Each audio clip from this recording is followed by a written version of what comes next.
Hey, what's up, guys? So, back with another video. Today we're going to summon for Melissa. I just woke up, so if I sound a little groggy, I apologize. I don't even remember the last, was it Lilius? Lilius was like 6 weeks ago or some shit. Or damn near 2 months ago I did my last summon video. It's like how stale this crap's been. I mean, I summoned for, Crozet, but that's, Mystics. Not an actual banner, I don't think. But let's just go ahead and start spamming this button and see if we can not waste all of our resources on this one hero. She's really good. If I pull her relatively quick, then I'll do my initial thoughts of her after this summon session. But if it takes a while, then I'll probably do it in a separate video. Well, I guess I guess this is an initial thoughts video. Will you join me on my quest for vengeance? How many summons was that? 3? Alright, well, content creator luck. I guess that's what you call that. I bought all these bookmarks for no reason. Like, do I even want her artifact? Are you gonna let me look at it?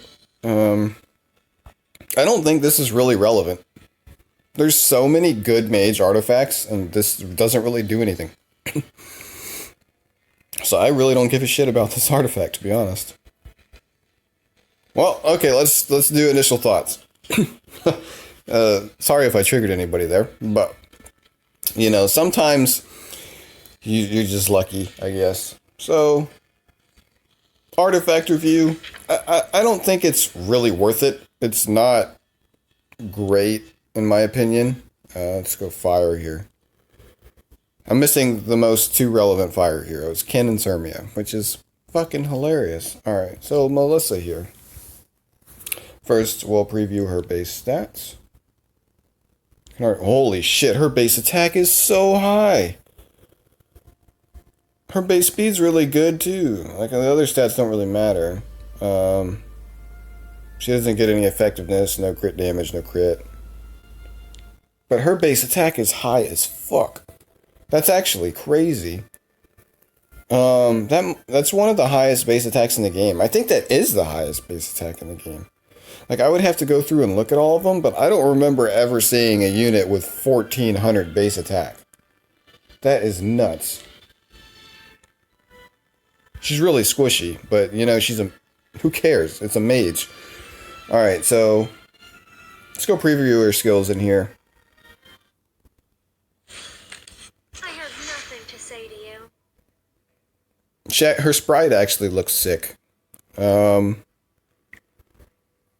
so her S1's Might overpowers the enemy with a 60% unmolded, looks like 75 molded. Chance to make them unhealable for 1 turn. Damage dealt increases proportional to caster's lost health, so she has HP scaling.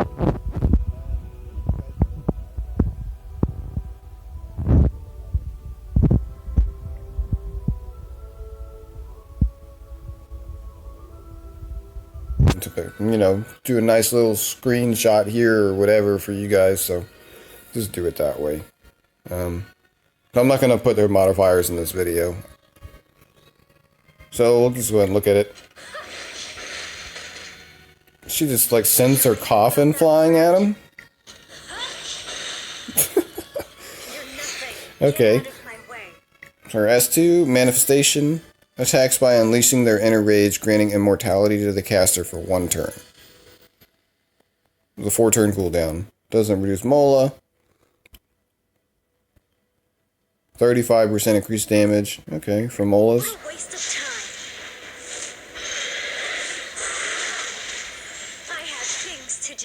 That is pretty sick animation, actually. I like that. And then Blood Blooms are S3.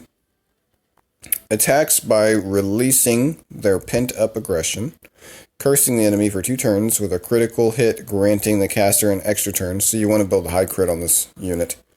But you only need 85 because this ignores elemental disadvantage. So she's kind of like Luna in that sense. This goes down to a 5-turn cooldown.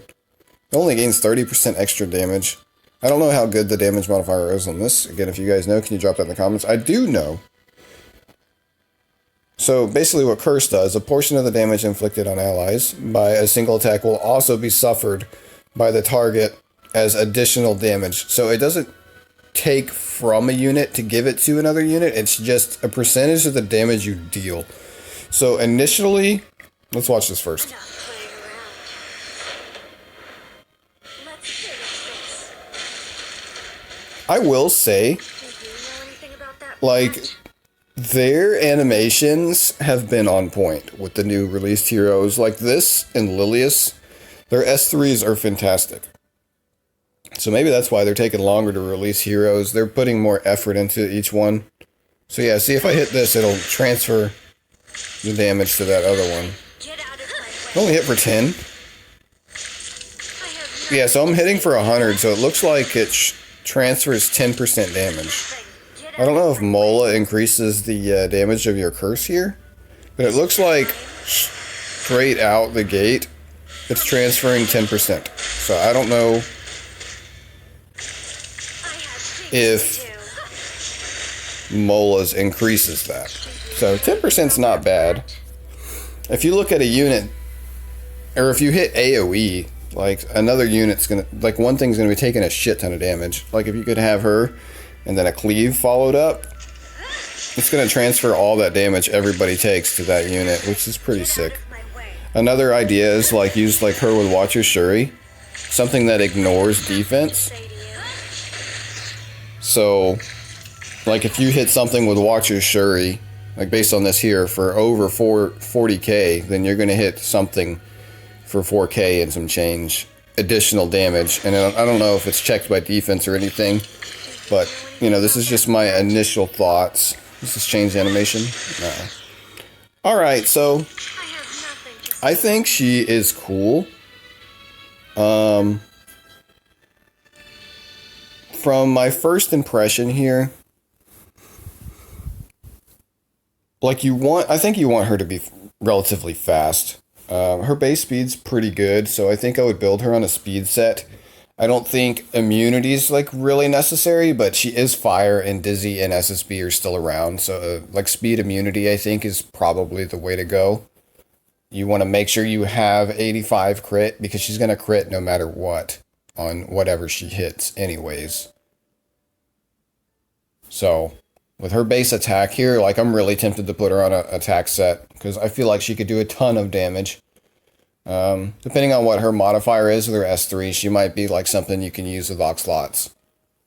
Because as long as she goes and she gets that crit and then she gets immortality, like she can do some good things against some annoying things just because of that immortality buff. And then, hell, even lifesteal might be an option. She is a vampire, and scales off lost health, so she might hit really hard with her S1 when her health is really low, like K-Ron does with his S3.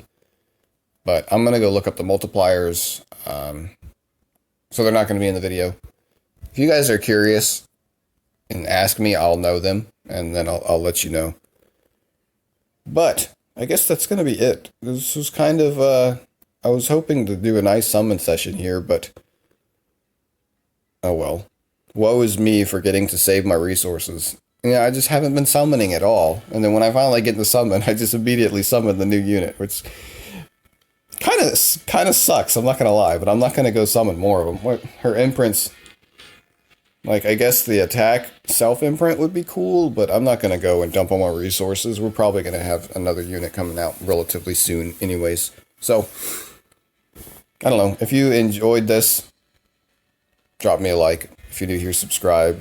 Let me know what you think about her in the comments. And you guys have a good one. Later.